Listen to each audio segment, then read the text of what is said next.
Сәлем қыздар, менің YouTube каналыма қош келдіңіздер. Бүгін менің жасайтыным пирог сластена восточной сладости.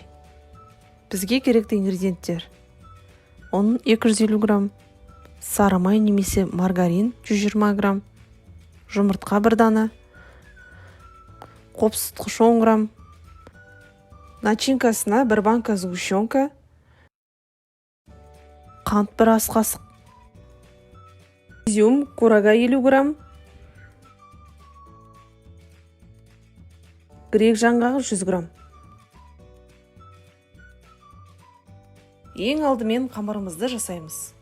Ол үшін құрғақ ыдысқа 250 грамм ұн салып, 120 грамм сары майды үкіштен өткізіп, араластырып, 1 дана жұмыртқаны, 1 ас қасық қант, 10 грамм қопсытқышты салып, барлығын бір келкі қамыр болғанша араластырамыз. Дайын болған қамырды тоңазытқышқа 30 минутқа саламыз.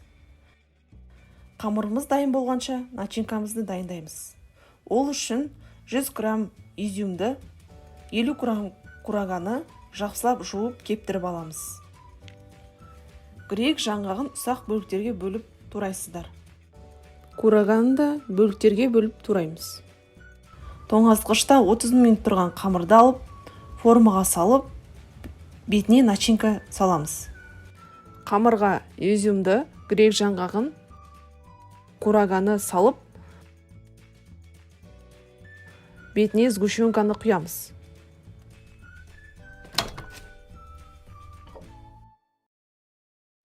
Пешке 30-35 минутқа 170 градусқа саламыз.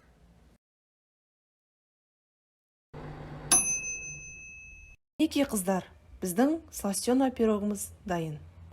Шаймен ішкенге өте дәмді. Сіздерге де осы рецептпен жасауға кеңес беремін.